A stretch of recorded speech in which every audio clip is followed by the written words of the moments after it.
Hey guys, how's it going? Welcome to the Garden Light LED webinar, How to Become a Million Dollar Closer. I'm Ryan Lee, and before we get started, if you guys would just let me know in the comments if you guys can hear me okay, if you can see me okay.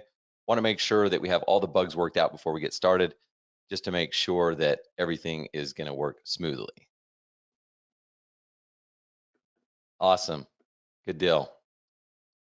Well, guys, I'm super excited to do this webinar, and thank you to Garden Light for having me on. And gosh, I put a lot of preparation into this, and not just this webinar, but I've spent the last 14 years preparing for this. Okay, so got a lot of really good information in here, and honestly, it's like I'm not holding anything back. So one thing that I do want to do is just encourage you guys to take one thing away. So I'm going to cover a lot of material in a short period of time. I'm going to try to keep it around 30, 40 minutes and then open it up for a Q&A. But try to just hold on to one thing. The last thing I want is to just this be like another training, another webinar, and you're like, oh, that was really good. Like I want you to find one thing, one nugget that you can take away and implement in your business today. Okay, so whatever that is, that's up to you. There's a lot of good golden nuggets in here. Just find one thing that you can take away and implement in your business, because I know I've been stuck in the rut before where I'm just a consumer and I read books, I watch webinars, whatever else, and then like nothing ever changes.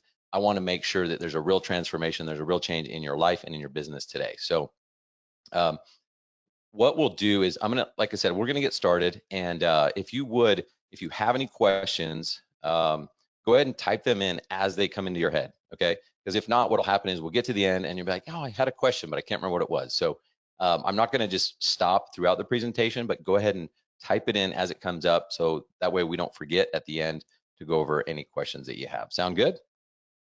All right, and I'm gonna try to make this as interactive as possible. I am just talking to my camera and my computer, but I can see you guys on there. So let me know in the comments if you guys are ready to get started, okay? Just type in, I'm ready, right?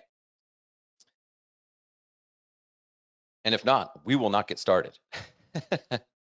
So let me know if you guys are ready. Nope. Thanks, Paul.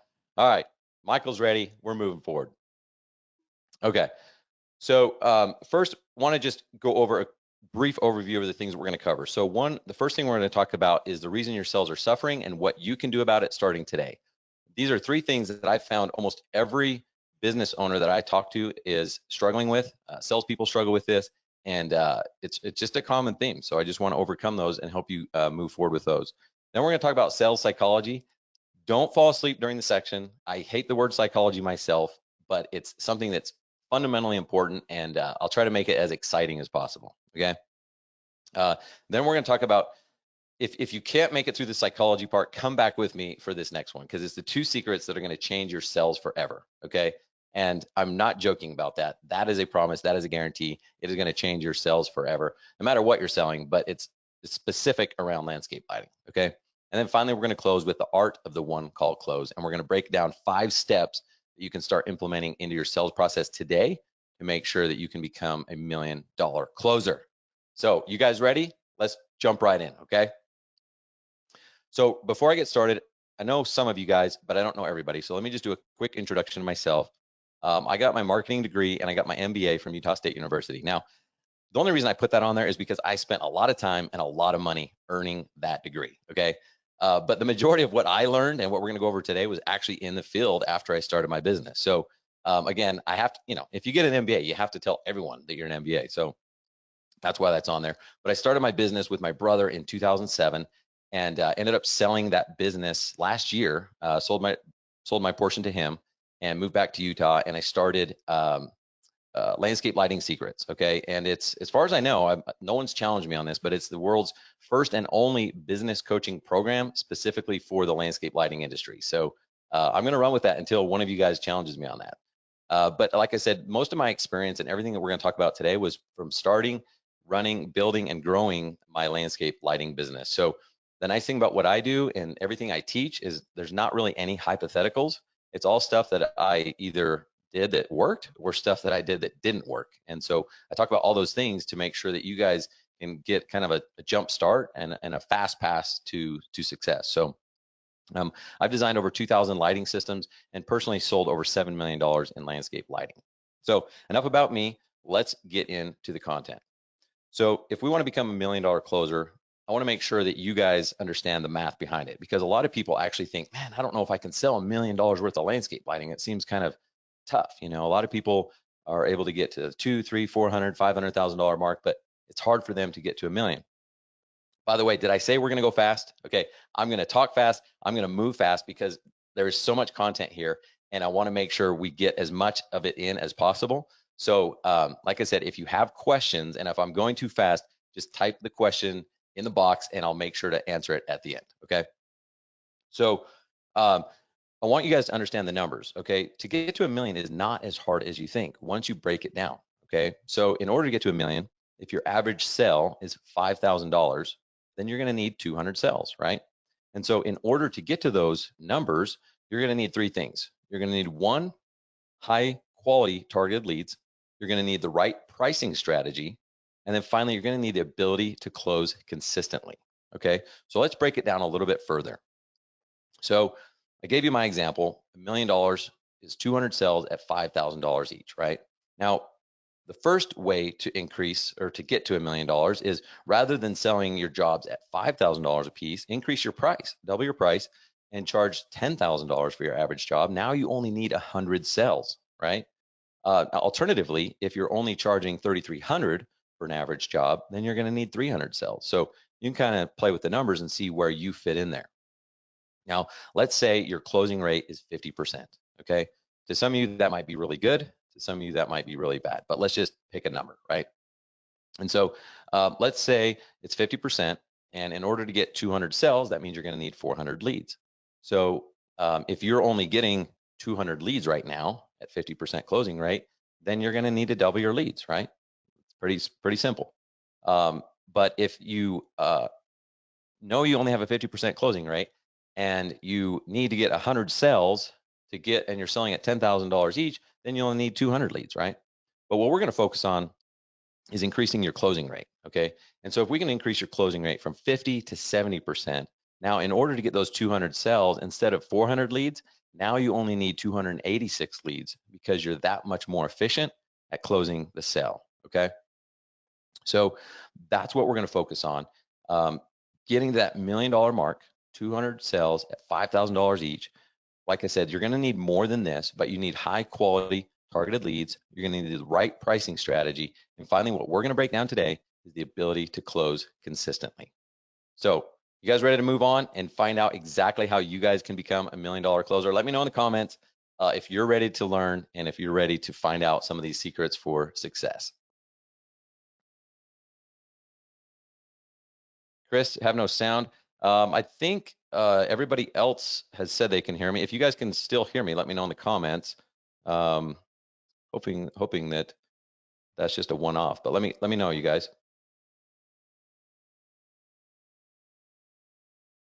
Okay, good deal. So we're going to break down the three problems that I've found almost everybody has in their business when they're selling landscape lighting. Okay, number one, and trust me, don't take this the wrong way, because I too have struggled with these same things. Okay, there's a reason they're in here, because I found that if I can uncover my failures and turn them into successes, it's much easier to help you guys do the same. So problem number one is you're selling to yourself. And let me tell you what I mean by that.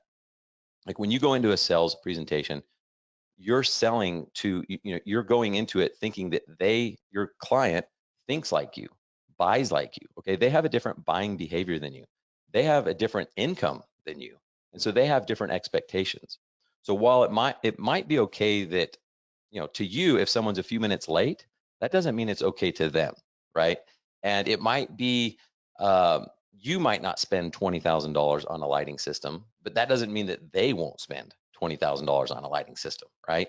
And just because that it's important for you to get 3 or 4 bids on every single project at your house doesn't mean it's important for them to get 3 or 4 bids, right? And so the reason I want you to understand this is because I used to struggle this with myself, right? And I would sell thinking like they thought like I did. Does that make sense? Let me know if that makes sense. So what I found was, and I'll share a story real quick. I knew my clients had a lot of money, and I knew I didn't know how much they made, but I knew they made a lot of money. I knew they spent a lot of money because you see their house, right? You see their cars. But um, I would ask people about their life and what they like to do. And a lot of people said, oh, I like to ski. And I like to ski. So it was a natural thing we talk about. And I'd say, oh, where do you go skiing? Oh, we go to Vail, we go to Beaver Creek. Well, okay, that didn't really mean anything to me. Well, about 6 years ago, I went to Vail for my very first time. And I found out what Vail means. Vail means you're rich. Okay. Vail means that these people are spending anywhere from 25 to 30, 40, $50,000 a week just to stay in Vail. That doesn't include the ski pass, doesn't include the apparel. And I'm not talking Costco apparel. Okay. These are like big time trips. They're spending as much in a week as most people spend in a year. Okay. Now, the reason I share this with you is because I had an epiphany. I realized, holy cow, these guys have way more money than I thought. Okay. And so I instantly went home from Vail, raised my prices, and had more confidence to ask for the sell. Okay. So the solution to problem number one, not sell to yourself, right? Don't sell with your budget in mind. Okay. Does that make sense? Does that make sense that, like, a dollar to you is not the same as a dollar to them? You need to get out of your own way, get out of your own head, and understand that $1,000 to you is like $100 to them. Okay. So that means that, if they were to spend, you may not spend 20,000 to do lighting at your home, but would you spend 2,000? And I think you would. I think it's kind of a no-brainer at that point, right? And so if you understand that money to you is different than money to them, it's going to be a lot easier for you to have the right mindset to ask for the sell. Okay. So tip number one, problem number one is stop selling to yourself. Now, problem number two is you're taking way too long. Okay. Almost everybody I talk to is not closing the deal on the spot. And what they're doing is they're going to the first meeting. I call it design meeting, sales meeting. And they have no real intention of asking for the sell. They have no real intention of getting them on the install schedule, anything like that. Well, so they'll take pictures, they'll draw up a big design, they'll go back to their office, put together a nice proposal and email it over with pictures and everything else. Well, the problem is you're allowing them to think about it, right? And so the reason that's a problem is because you built up all this time building up you got them emotionally involved. They're ready to move forward. And then you're like, hey, I'll email you something. Like, that's not going to work. Okay.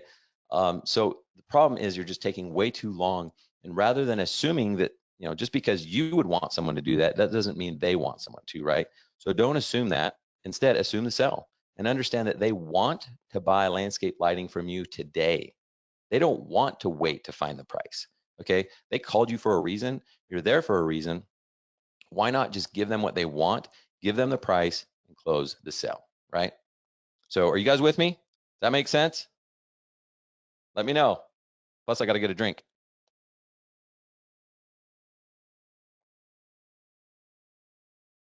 All right, cool. Thanks, Mike. All right, problem number three. I'm sorry. I should apologize in advance. They don't trust you. Okay.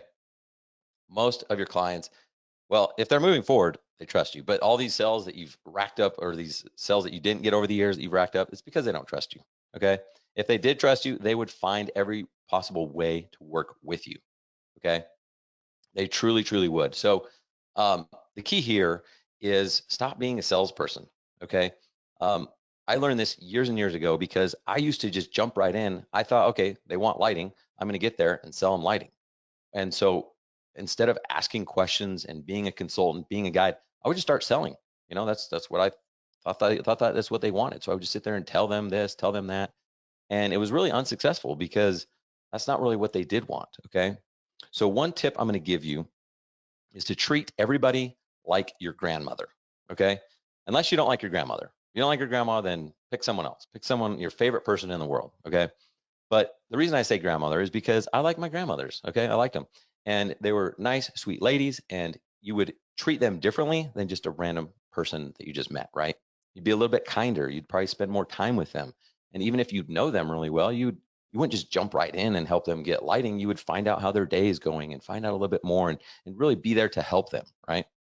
And so the trick here is if you can be a consultant, a guide, a helper, a designer, you're going to land so many more deals because you're there with a different intention.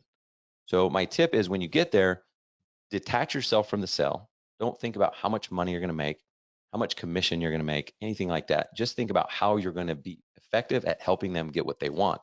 They want landscape lighting, so how are you going to do that? And when you have this mindset, it makes it much easier at the end to overcome objections because let's say it was your grandmother and she wanted lighting. You'd spend more time with her, you'd ask her more questions, you treat her a little bit more delicately, right? And at the end, if she was like, you know, I don't think so. Let's say you were selling your grandmother oxygen. And if she didn't get this oxygen within 24 hours, she was going to die. Okay. Kind of morbid. I get it, but go with me on this. If she said, no, I'm good, I want to think about it, or I'm going to talk to some other people first, what would your response be? Okay. That's a legit question. What would your response be? Let me know in the comments. What would your response be if your grandma just said, "Oh, I want to think about it," okay? Because that's what's going on with your clients. They're saying, "Oh, I want to think about it," and you're like, "Hey, no problem. Think about it as much as you want." But if you had the same level of urgency that you would if it was your grandmother turning down oxygen, you wouldn't let them say no. You'd be like, "Wow, like is there anything I can do to help you out? Is there any reason why you're not moving forward today? Like, I'd really like to help you out." And so that's just a quick tip, and I think it will help you get in the right mindset to make sure that you are a consultant, you are a guide, you're a trusted advisor. You're not a salesperson, okay? And if you put yourself as a trusted advisor, you're going to be able to help out a lot more people than if you were just a salesperson, right? Third point on there is BRT, build a relationship of trust. And this is huge. This goes back to the very beginning where instead of just jumping in and selling like I used to do, ask them about their personal life, how their week is going. Okay. Build that relationship of trust because trust at the end of the day is going to be what earns you their business. Okay. And the more questions you ask, the more you get people talking about themselves. And I have no idea why, but the more people talk about themselves, the more they like you. Okay. So the hard thing about a webinar is I can't get you guys talking about yourselves. So it definitely is one-sided. A webinar is not a good example of how to close a deal. But in person, I would be asking you all sorts of questions about yourselves, what you like to do, why you want landscape lighting. Okay. You can ask them these questions and they give you clues and pain points that you can then use later on and dig deep into those pain points to make sure you're hitting on those in your sales presentation. Okay. So in summary, the three problems are one, you're selling to yourself, you're taking too long, and people don't trust you. Okay. And by the way, you notice we haven't talked about price. Okay. It's not your price. A lot of people think, well, I'm more expensive, and they told me I was more expensive. That's fine. That's just an excuse. That's not a reason. And honestly, trust is the number one most influential factor when closing a deal. So spend a lot of time be building that relationship of trust, okay, BRT, and make sure that they trust you because if they do trust you, they'll find every way possible to work with you. Okay. That doesn't mean that they might not have a problem with your price. They might say, oh, you're double the next guy, but they're going to call you back. They're going to give you an opportunity to earn their business. Okay. You guys with me? You guys liking it so far? Let me know. Let me know in the comments. All right. Okay. Sales psychology. We're going to go quick over this one because I don't like the word psychology. I don't even know why I put the word psychology in here. But honestly, this is the secret behind winning the sell because there's some behind the scenes stuff that's going on that most people don't take the time to think about and address. And it's very, very important. Okay. So we're going to talk about two things that you can do starting today to make this transformation in your sales process, in your personal life, in your business. Okay. So understand this first thing that prospects, okay, they're looking for any reason to disqualify you. Okay. It sounds bad, but literally they're when you're there, they called you because they want you. But then as soon as you get, it's like a crazy ex-girlfriend. Like as soon as you get there, they're just trying everything they can to get rid of you, and you're like, what's going on? Like, you just called me. Okay. So understand this. And this, by the way, this is a magnifying glass of some fake, magnifying some fake people, if you can't tell what that is. So they're literally looking at you under magnifying glass and they're trying to eliminate you. Okay. And it's crazy. It's crazy, but that's what they're trying to do. So this is just a small list. I want you guys to make your own list, but there's so many ways to win or lose a project. Okay. And I found this out probably the hard way, right? They didn't teach me this. This was not in the MBA course. Okay. This was not in the marketing course. I just found this out the hard way because even though this is a webinar on how to be $1 million closer, I wasn't always a $1 million closer, believe it or not. And I lost a lot of sales, right? And what I started to do was I'd ask people, hey, if you don't mind me asking, why did you decide to go with someone else? And, a lot of times people don't even return your call or they'll just lie to you or whatever. But I did have some people that were honest with me, right? One time they said, well, we really liked you. Yeah, I'm sure they did. But they said, we liked the fact that this other company was a little bit more experienced. They had insurance, and they told me 3 or 4 things that made me feel terrible, right? And I was like, well, gosh, I mean, I understand we've only been in business a couple of years and this other company's been in business 10 years, but I'm like, man, we have insurance. And it's like, why didn't I go over that? Like, we have insurance, but I just didn't tell them because I didn't think it was important, right? The other company obviously told them that they have insurance, right? And so did I lose the sale because we didn't have insurance? I don't know, but I know that we didn't get the sale. So why didn't I just tell them that we had insurance, right? So I started to include all these ways that you can lose a project into my sales presentation. And what I want you guys to do is make a list yourself of all the different ways that you have lost a job. And by the way, these same reasons are ways that you can also win a job, right? Um, I remember this was my first year of doing business. Okay. I and by the way, when I started, I didn't even know that landscape lighting was a thing. Okay. I grew up in Utah, single mother. I wouldn't say we were poor, but we just didn't know what landscape lighting was. I mean, there's no way we could afford to be like, yeah, let's go get, high dollar landscape lighting. So didn't even know what it was when I started my business, and learned everything probably just like you guys. You just kind of start learning and going on these webinars, whatever, right? And so I gave a sales presentation, got the job, was so excited, was there doing the install. And I not only asked people when we didn't get the sell, but I asked people when we did get the sell, why they went with us. So I asked this couple, I said, hey, if you don't mind me asking, appreciate your business. Why did you go with us over the other companies? You said you got some other bids. Well, believe it or not, this is what they said. You see this one right here, product knowledge. They said, you know what? We liked you better, but we also thought that you were more professional, and we really liked the fact that you knew what you were talking about. The other guys, they didn't seem to have as much experience. Can you believe that? So the other companies, I knew who they were. One had been in business 7 years, one had been in business over 10 years. And here's this rookie, this greenie. I knew nothing compared to these guys, right? I'm sure they knew way more than me. If you put us on Jeopardy about landscape lighting, they would have crushed me. Okay. But the point here is I was able to exhibit my product knowledge better than them. So they may like the fact that you have experience, but maybe you forgot to cover your warranty or they don't like your warranty. They may like your warranty, but maybe they don't like your timing that you can't get to them for 4 weeks. They may be okay with your timing, but don't like the fact that you're not professional. Okay. Maybe they think you're professional, but they just don't like you. Okay. If they don't like you, then that's a whole nother webinar. Okay. We'll talk about that. If they like you, maybe they don't like the fact that you don't have good online reviews or as many online reviews as somebody else. So the point here is, I've had a lot of people ask me, they'll call me, whether they're in my coaching program or not, they'll have people reach out to me all the time and say, hey, what could I do to overcome this objection? Or how could I sell against this company? Or how could I do this? It's not usually just one thing, guys. It's not your price. It's a bunch of different things. So make the list, do yourself a favor, make a list of every reason why someone would eliminate you, and make sure you have that included in your sales presentation so that you can be prepared. Okay. So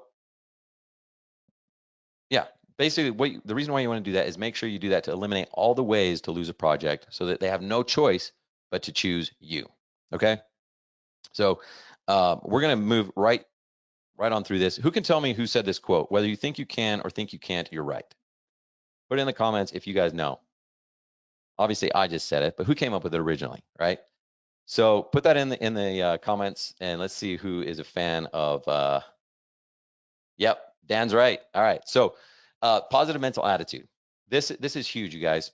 This is all behind the scenes stuff, but I love this quote because whether you think you can or think you can't, you really are right. Okay, so you better think you can. And so Positive mental attitude is actually a bunch of things, but what I'm going to talk about today is you have to be sold first that you have the best product in the industry in the world. Okay. Now, if you're using garden light, that's pretty easy, right? So make sure that you feel confident that you have the best product available. Okay.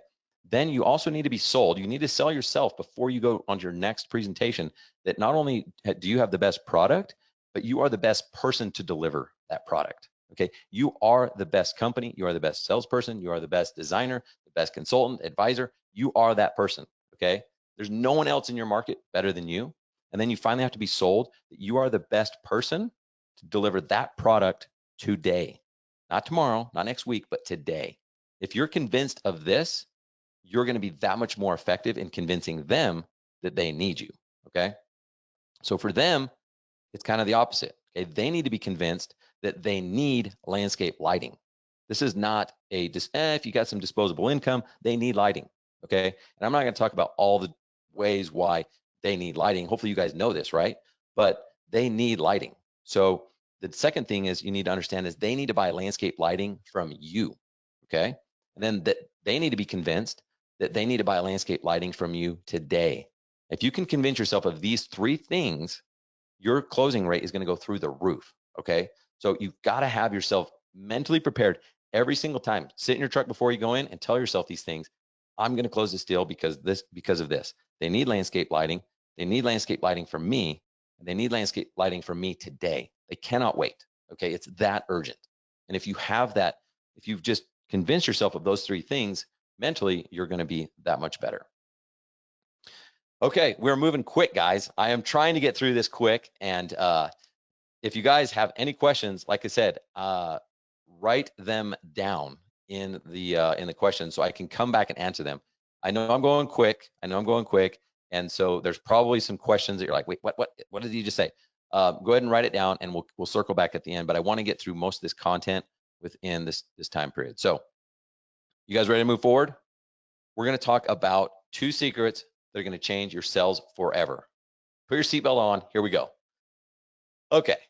And I shouldn't even be telling you guys this. I should make you pay me thousands of dollars for these secrets because they're going to make you hundreds of thousands of dollars. So instead of charging you now, just send me a royalty check in the mail, 5% of anything you close from here on out, and we'll just settle it at that. Okay.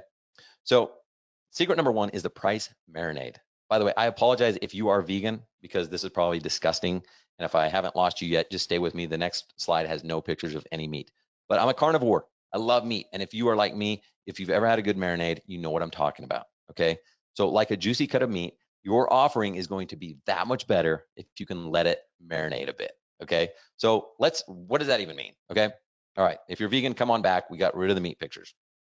So what is your budget?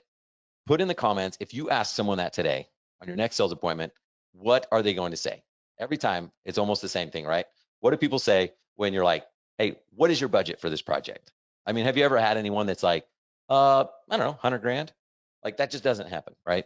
So when they say, what do you guys say when they're like, oh, we're not sure? Okay. It's just kind of a weird question because like you always get the same answer and then you don't really know what to say. So price marinade is this, is when you tell them the price ahead of time, allowing it to soak in and start softening the deal. Okay.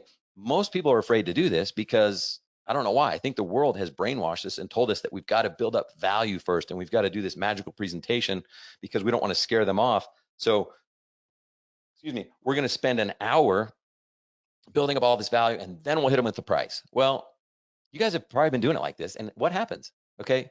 Does sticker shock exist or not in our industry? I mean, this has got to be like the biggest industry for sticker shock. Okay. Because we hold it all in and then we explode at the end. Hey, it's 50,000.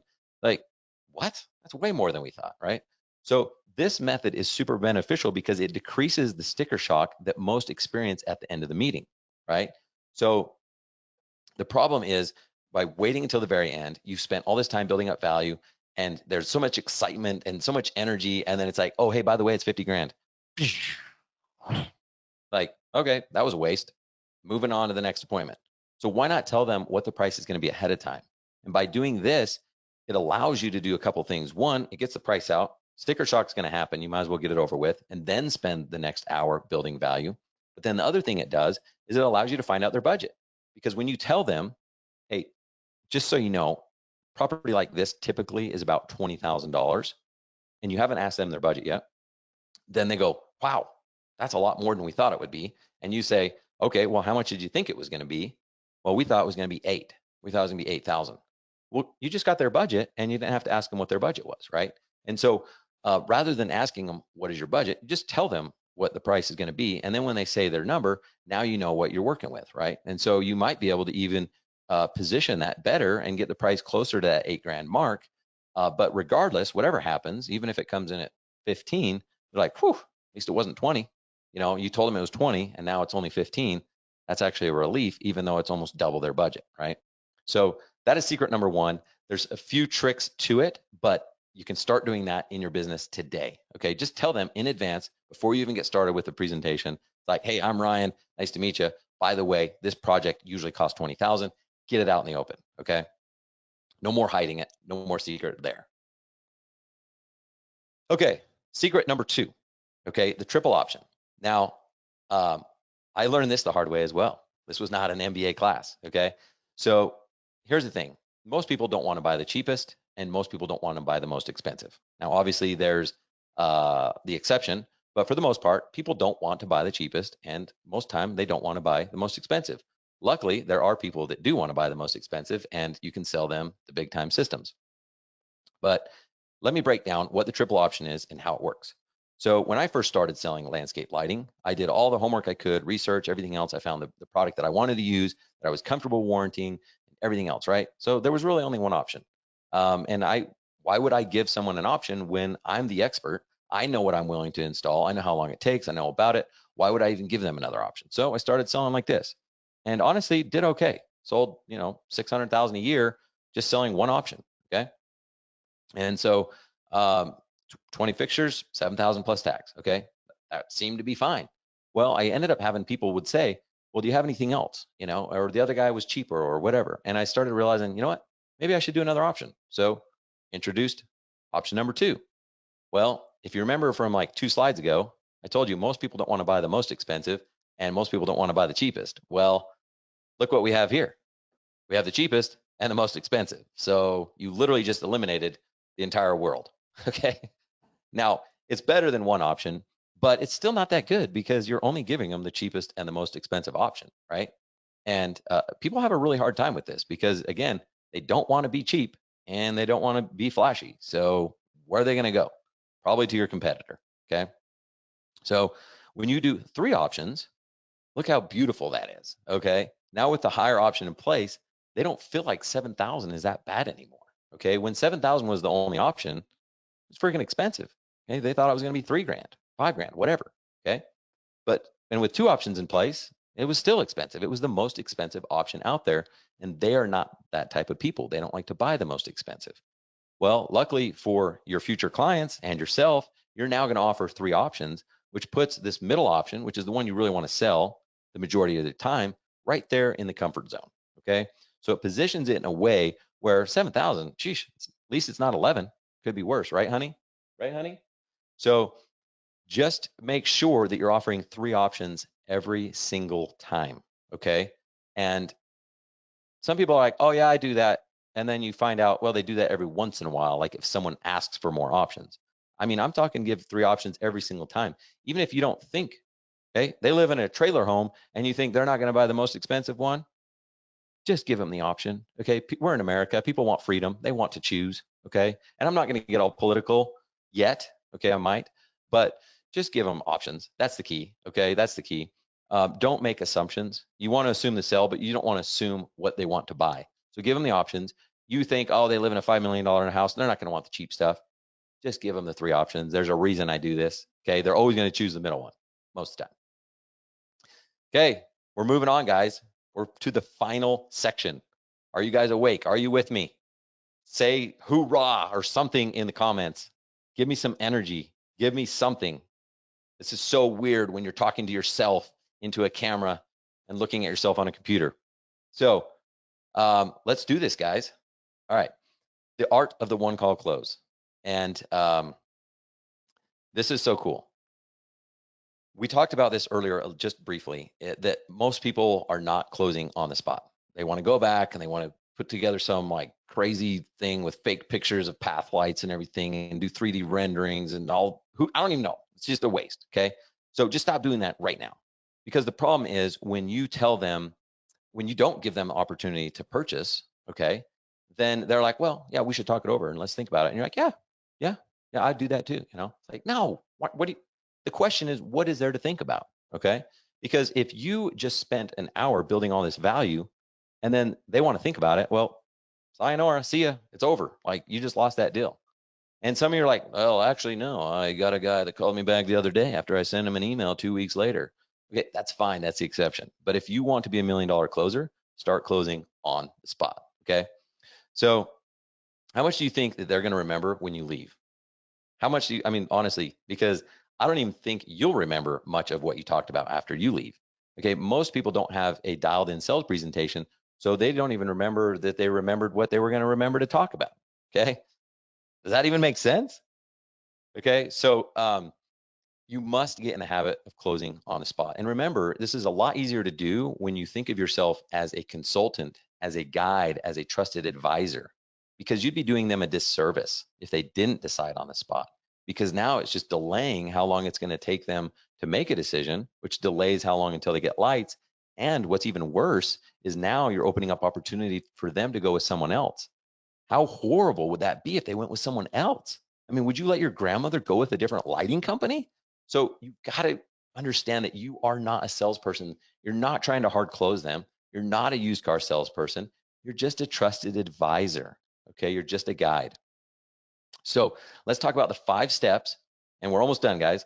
These are the 5 keys to closing on the spot.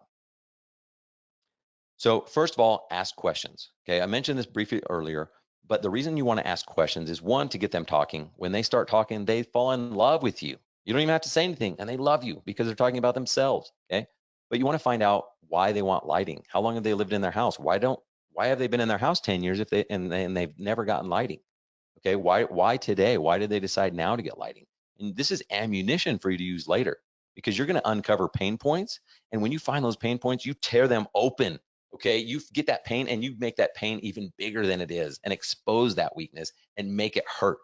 Because the more it hurts, the more your solution is going to be attractive to them. Okay, so ask questions, get them talking, find out what their pain points are, and expose them and hurt them and bring them to their knees till they're begging you to let you do their lighting for them. Okay. So ask a ton of questions. Don't just sit there and talk like I'm doing on this webinar. Okay. Don't just sell, be a guide. Second thing you're going to need is a dialed in sales presentation. Okay. Guys, I used to wing everything. Okay. I would just be like, yeah, man, I know lighting. What do I need a sales presentation for? They're going to get this, this, and this. I'll talk about my company. I'll talk about my products, talk about my warranty. Boom, give me the check. Well, the problem is, I remember sitting in my truck one time after I didn't get the deal, didn't close on the spot.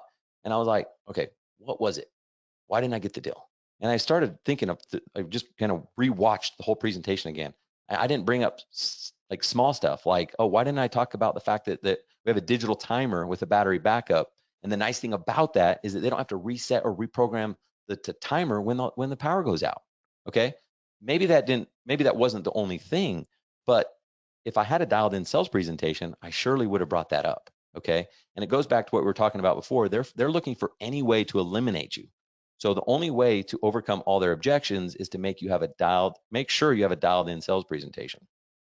Now, I know this is effective because my very first sales guy I hired, okay, one day I smartened up and I was like, okay, I'm going to hire someone to replace me. And I hired a salesperson. This guy had no experience in sales, no experience in landscape lighting.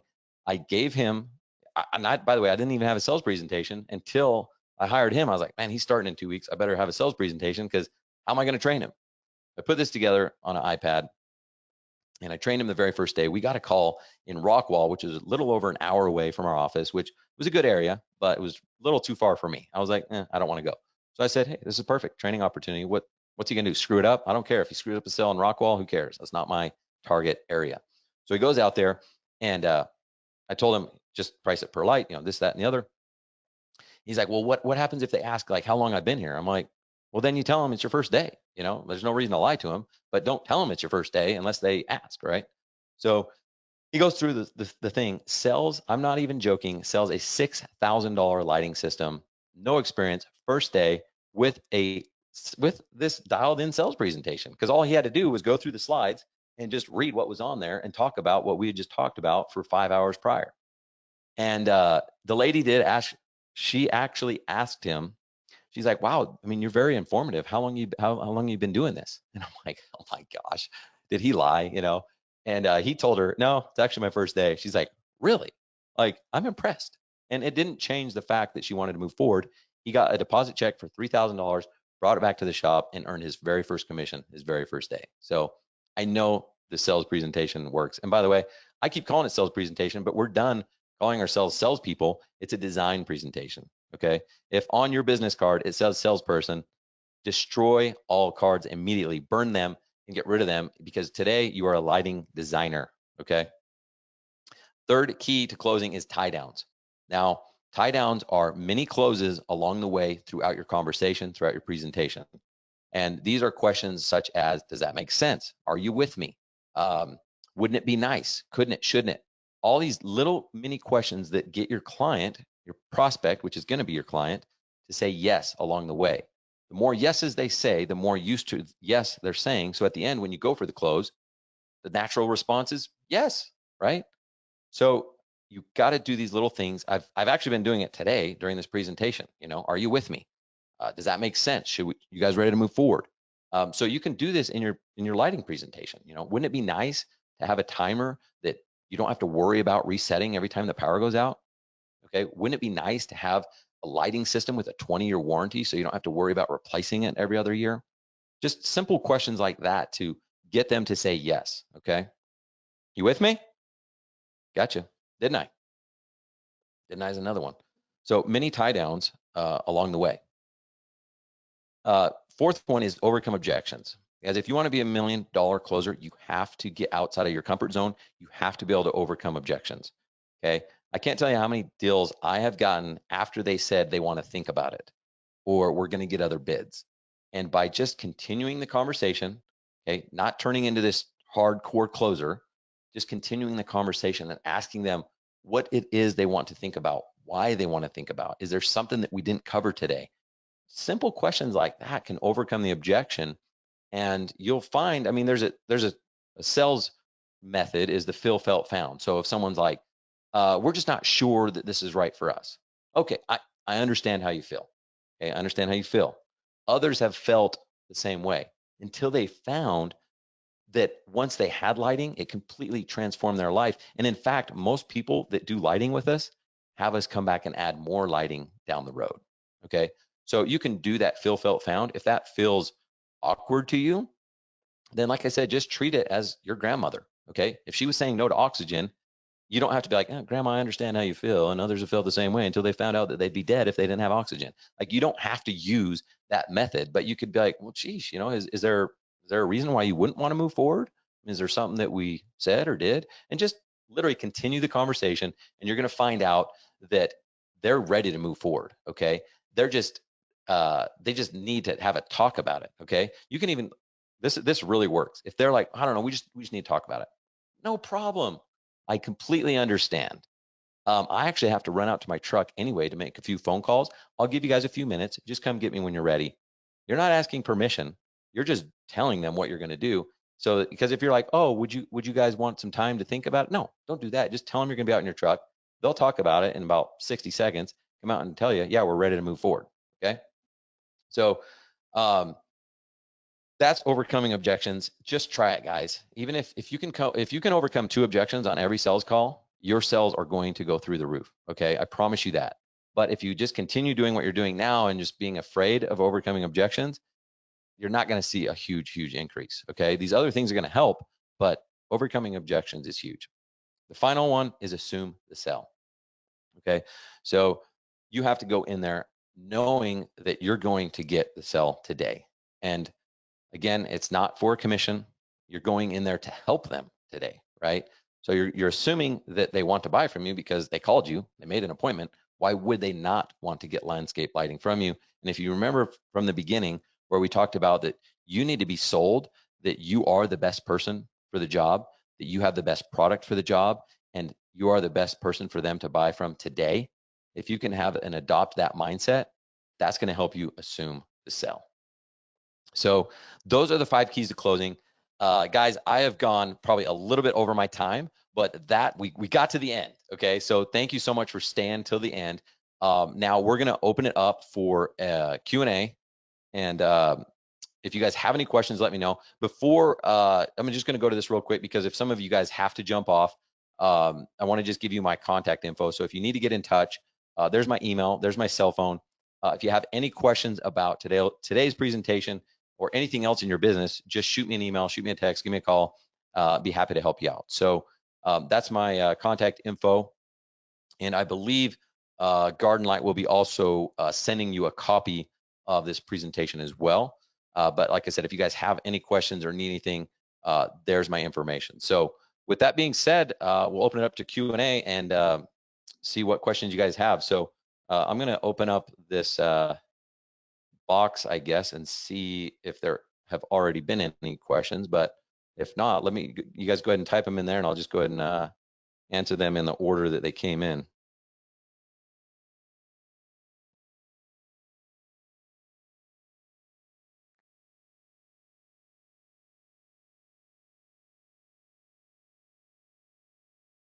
Okay, I've got a question from Steve.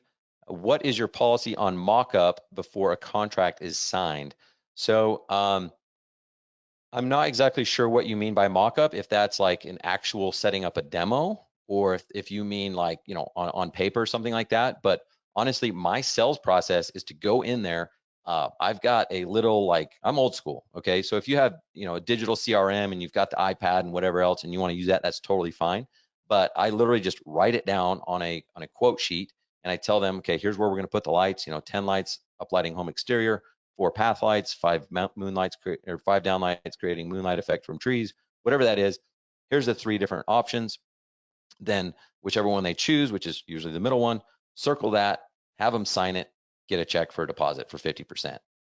So I personally don't do any mock-up before signing a contract, right? If they'll move forward like that, then that's easy street. If they're like, well, we're just not sure, and you try to overcome their objections at least 2 times, and you're leaving there without a check and a signed contract, then I recommend making sure you don't leave there without another appointment, and that appointment is to come back and set up a demo at their house. Okay. So I actually take with me in their house the Garden Light in-home demo kit, that briefcase. And honestly, the majority of the time that closes the deal. But again, if I'm unable to close it, then I make sure that they know part of our process is to come back and set up a live demo where we'll set up those actual lights in the front of their house or the backyard, whatever it is. So Steve, does that answer your question? Nighttime demo. Okay, yeah. So that hopefully that answers your question. Let me know on that. Les, thoughts on demos? Um, do you let demos marinate for a few days? Personally, I don't like that. I know there's some guys out there that do pretty well, setting it up for a few days. Let me tell you why I prefer setting it up that night and taking it down that night. Because I like to be there. Okay. And again, if I'm gonna go set up a demo, I'm gonna get a check. So I'm not gonna allow them to, like, and the reason is I've set it up a few days for people, and like I'll go to take it down. Like I'll set it up Friday, take it down Monday. I'm like, hey, what'd you guys think of the lights? Oh, could you leave them up a couple more days? My husband was out of town. I'm like, oh my gosh, you're killing me. So I control the process a little bit more when I'm setting it up right then and there. And let's say I have the house lit and they don't like it because it's too bright or not bright enough, I can hurry and fix that. Okay. But if you're not there and they don't like it, then it's marinating the wrong way. Okay. They're like, yeah, I hate this. I hate it. I hate it. I hate it even more. So if they don't like where the path lights are, you can move those. I mean, I like it because it's more interactive. It allows you more time to BRT, build a relationship of trust. It allows you to build that relationship. So I personally would not leave it at all. I mean, set it up and take it down that night and get the check and move on in the process. You'll get them scheduled and they're going to be happier because you're helping that process move along quicker. Does that answer your question?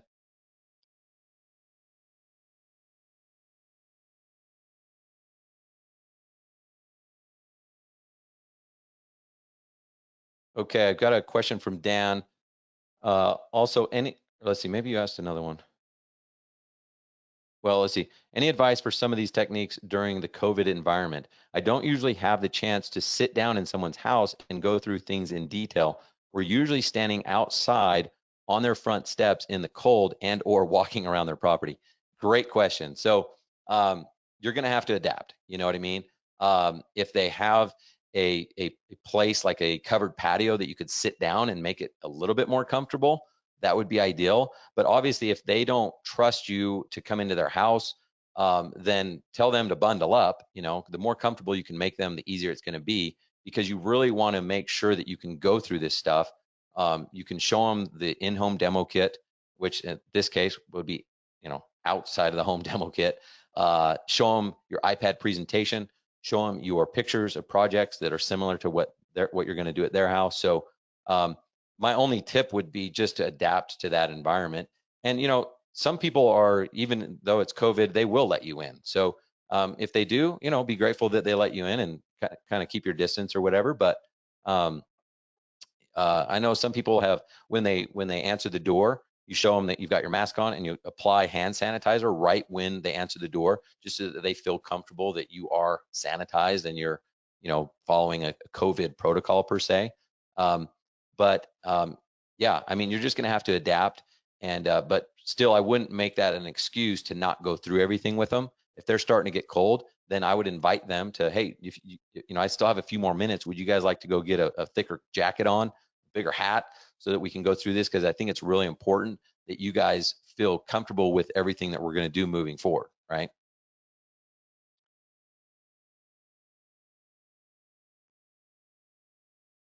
Okay, Bruce, Ryan, when you start off the price in the beginning of the presentation, do you start with option 3, which is the most expensive? Also, would you use good, better, best instead of option 1, 2, or 3? So that's a good question. I you start with I actually start with option 2. You guys can come up with your own names for it, but I don't really call it good, better, best, because the middle option is the one that you're wanting them to choose actually. And it's not necessarily a good, better, best. It's more about the price points of the different ones. Okay. So typically I would do like a two-piece fixture, a fixture with a drop-in LED lamp. Then I would do like the Garden Light V3 for the middle option, which I'm really trying to sell. And then the top option, you could do like the V3 in brass again, or you could do an RGB. You could do something like that, just so that there's 3 different price points. Okay, and so you can call them whatever you want. I didn't call them option 1, 2, or 3. I called it, you know, base, the majestic, and then the majestic premium. So you could call them whatever you want, but there's really no secret when you're selling it, that you're steering them, like they kind of know you want them to buy that middle one, but you're still giving them the option of doing these other ones as well. Hopefully that helps. And by the way, if I'm not answering your guys' questions, just re-ask it in another way or whatever, and I'll be sure to do that. Okay, Lindsay. So for those folks that don't close with you on the spot and call you, say, 6 months down the road, what do you do about remembering the design down the road? Well, first of all, hopefully I would never let it go 6 months. The worst thing that someone can ever tell me is maybe. I'd much rather just get a no out of the gate. So if they tell me maybe, I'll usually just ask a question like, you know, why aren't you comfortable moving forward today? Is there something that we didn't cover or something like that? But if it does go where they just kind of keep moving on, and again, I'll try to set up the demo appointment. If for some reason they didn't close at the demo, I'd set up another appointment and I would just keep scheduling. Okay, if they say, yeah, we're just not ready, we're not sure. Okay, well, is it okay if I call you in 2 weeks? You know, try to make sure you have something on your calendar to make sure that you're moving you're moving it forward. Okay, you're always moving forward. But in order to remember what the design is, like I said, on my quick quote sheet, I just write it down. So if I put, you know, 10 lights uplighting home exterior, that's always going to be like that, and 5 lights uplighting large trees, and 8 down lights creating moonlight effect. I mean, I just have it written down exactly where the lights are going to go. So not only do I have a copy, but they have a copy as well.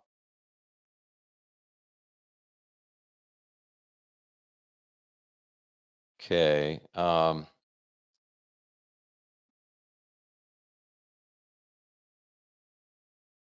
Looking at some other questions.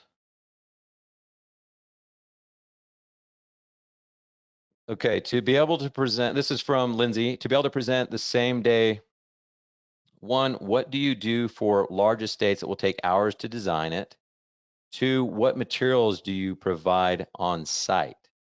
So that's a good question. So on larger estates, it may take you more time, right?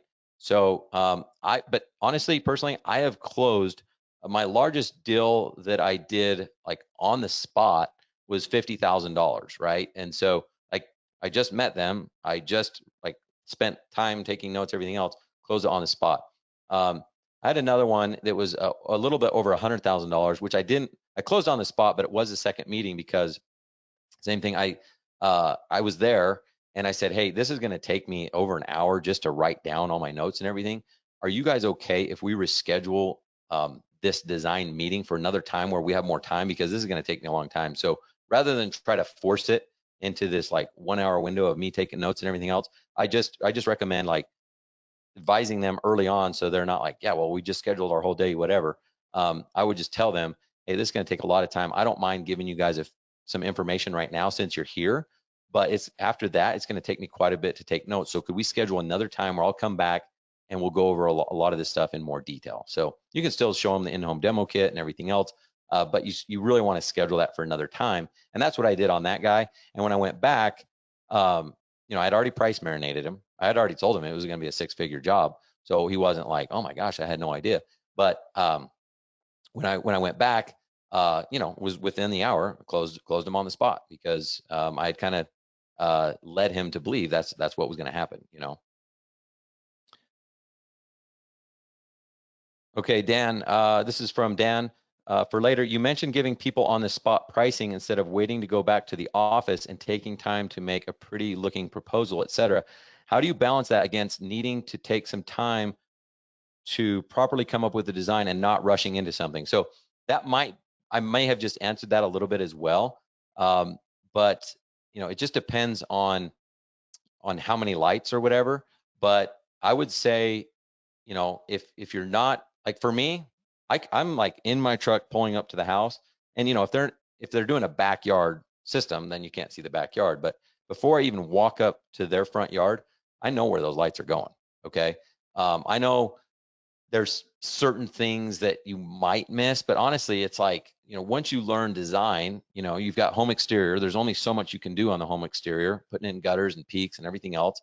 Then you kind of layer it and go to your walkway and landscape near the house, and then you bring it out into the yard with trees and moonlighting and stuff like that. So maybe I would say is don't overcomplicate it. I know a lot of people think like that, like, well, I got to take my time, and what if I miss something? Like, don't worry too much about that. Okay, if you miss something, you could be there on the day of the install and you could tell them, hey, one thing I wasn't really thinking about is, you guys want to light your side yard here? We didn't really talk about that, but would you guys want to do that? And that's okay. It's not like a bait and switch. You just never talked about it, right? And so you could bring it up on the install and just add it on as an upsell. So, but that may be just experience over time. Again, when I started, I wasn't so focused on like me being this like foo-foo designer and I'm going to be the best designer in the world. I was just trying to grow a lighting company, pay my bills and pay for my employees, right? So for me, it was more of a business decision to be like, I can tell when I'm walking up to this property what the core elements are going to be. Sure, I may have missed, maybe it was a 95% design instead of 100%. Maybe I missed a few things, but at the end of the day, the client was happy. We got them scheduled. They didn't go with our competition, which saved them from getting screwed and probably had cheaper fixtures and even a worse design. So I would say don't stress too much about that, right? Okay, just going down through the questions. And this is my fault because I told you guys to be interactive and give me comments. And now I'm going, okay, is this a comment or a question?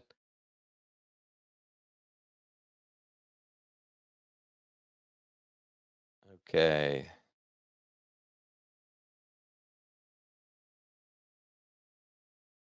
How do you get, okay, this is a question from JP. How do you get your first client for a new business? So I'm assuming You're asking for a friend, right?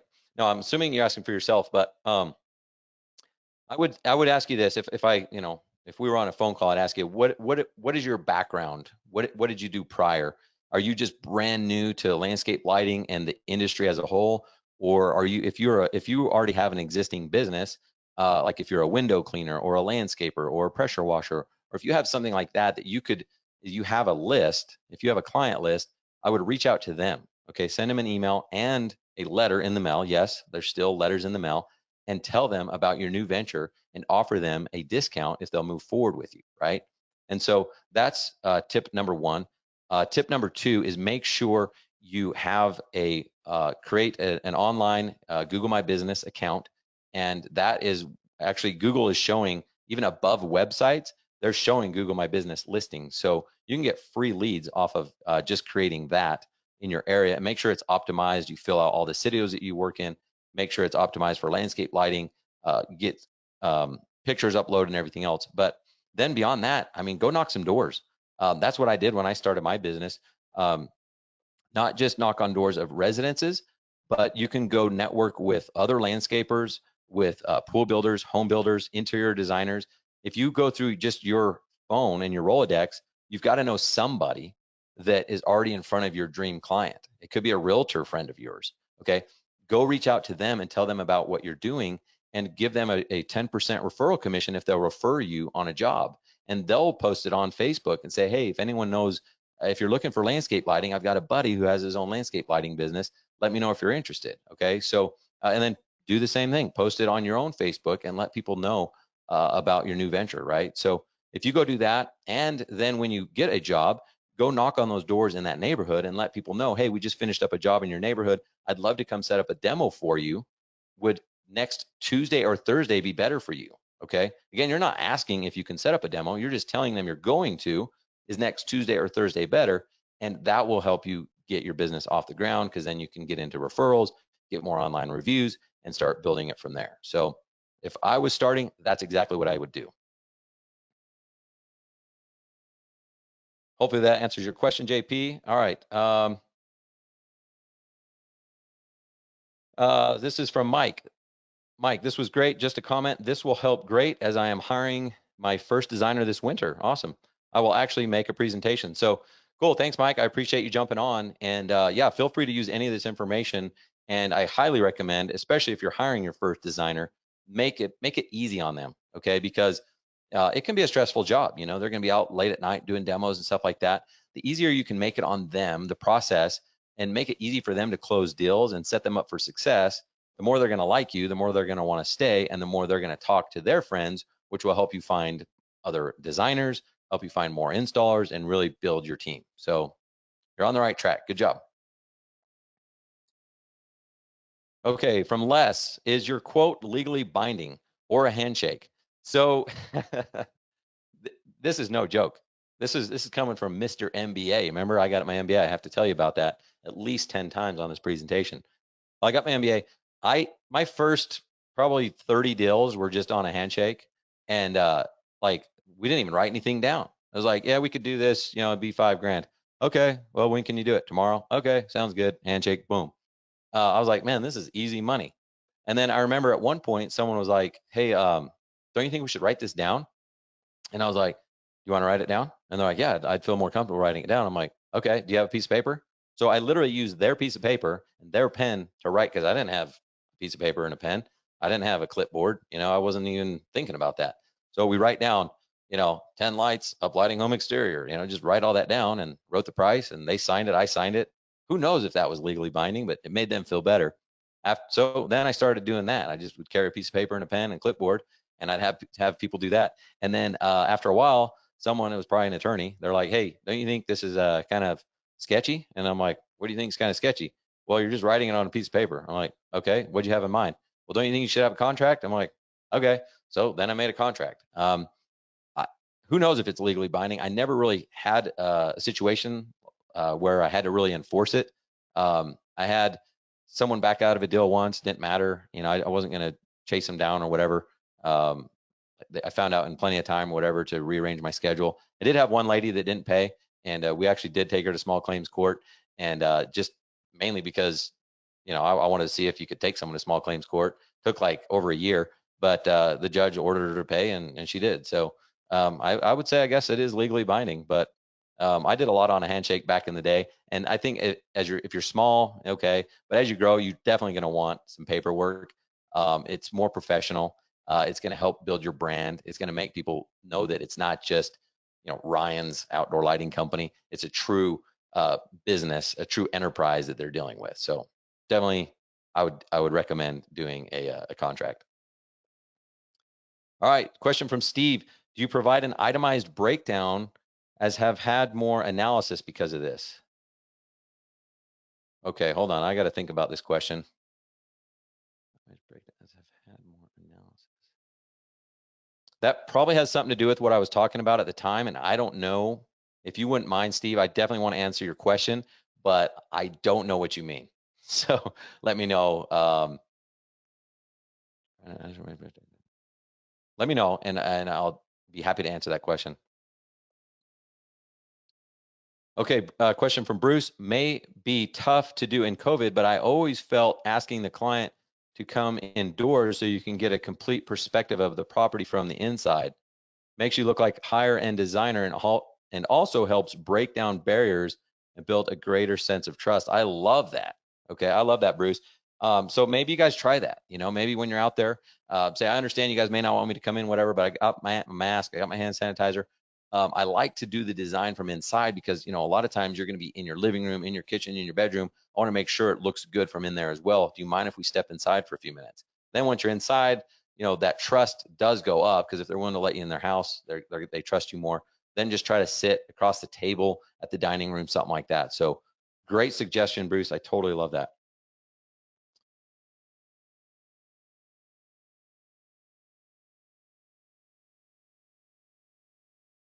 Okay, David, yes, this is recorded.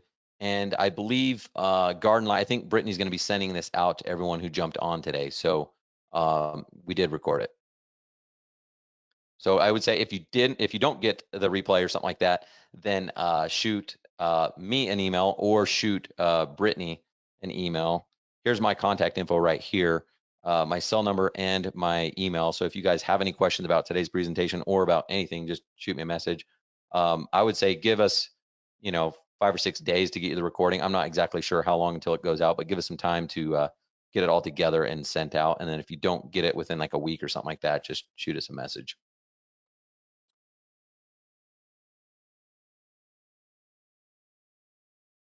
Okay, this is from Steve. Customers delay as they pondering the quantity, type, cost, and their expectations.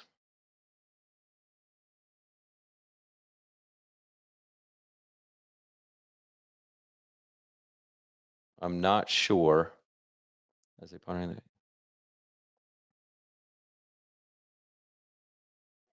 yeah, I'm not exactly sure what you're asking there, but as you said, it's typically an experience when client is considering more than one installer. You know, um, of course, people are going to get bids. You might already be the second or the third bid. You might be the first, right?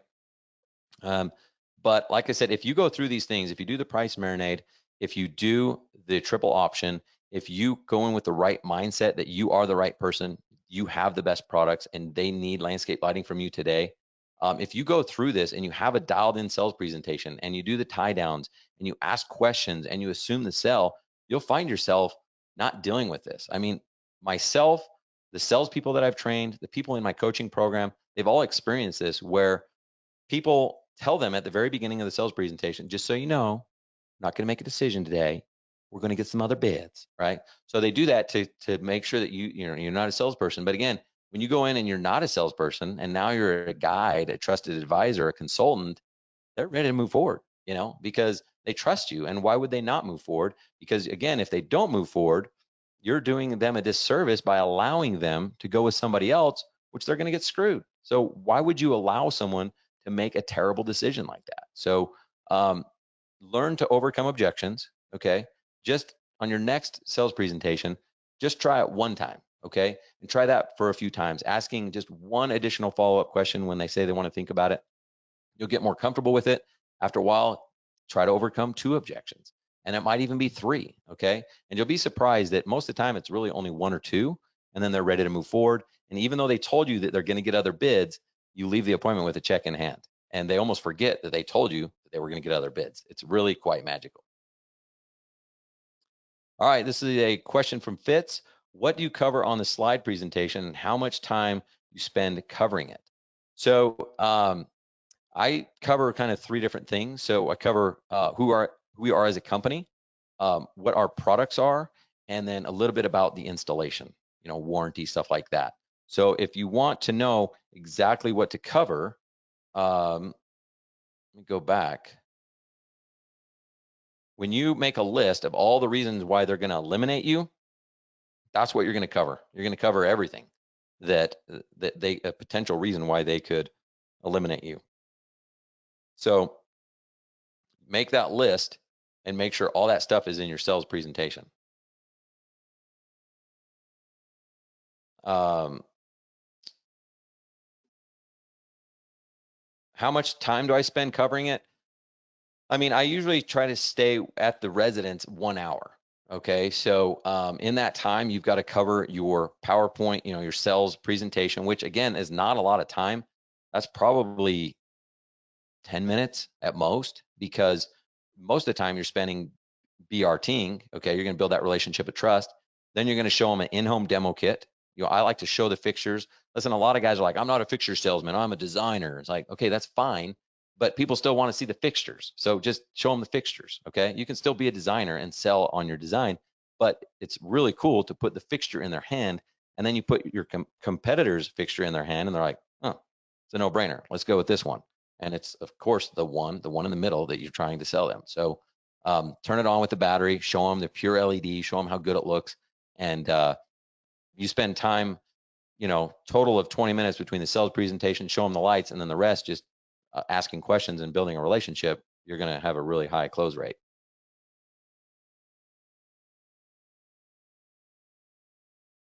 Cool. I think I answered all the questions somehow. I'm not sure if I answered them how you guys wanted me to. Maybe you agree, maybe you disagree. But I think that's also, if there are any other questions that I missed, go ahead and type them in, and I'll give it another minute to make sure, because I may have missed some of the earlier ones that came up. So if you guys do have any other questions, let me know. Fitz has another question. What's your criteria for offering a nighttime demonstration?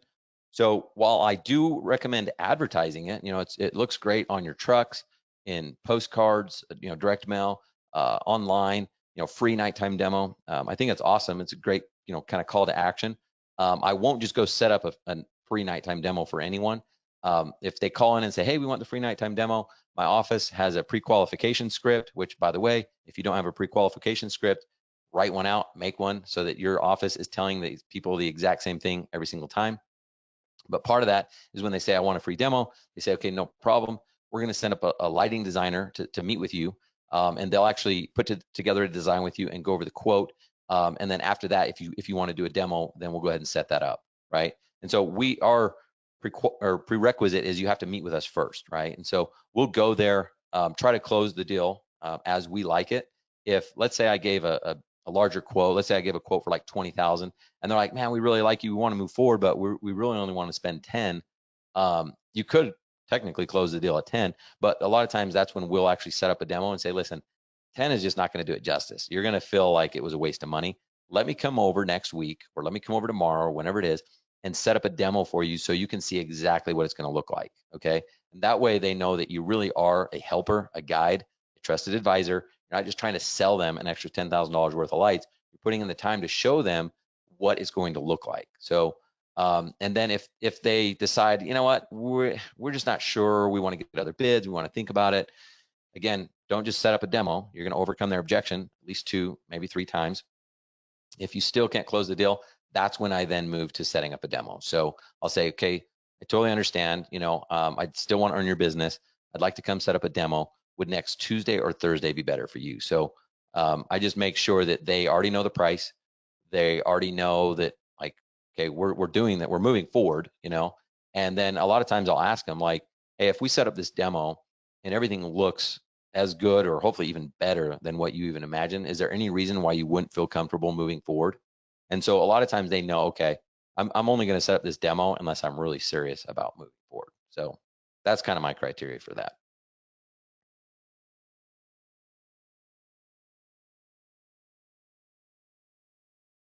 All right, guys. Well, if I doesn't look like I have any other questions coming in, so just want to thank you guys for your time. I know we went way over, so hopefully I didn't disrupt your day. Again, there's my contact info. If you guys have any questions, if I forgot to if I forgot to get to one of your questions on this, just let me know. And super grateful for your time. Thank you so much. And you guys have a great day. And let me know if you would implement one thing. Okay, don't try to get everything in from this, but implement one thing. Shoot me an email and let me know what one thing you implemented and how it impacted your life, how it impacted your business, how it helped you make that transformation in your life. All right. I would love to hear some feedback on how it helped you in your business. All right, guys. Thanks so much for your time. You guys have a great day. Okay.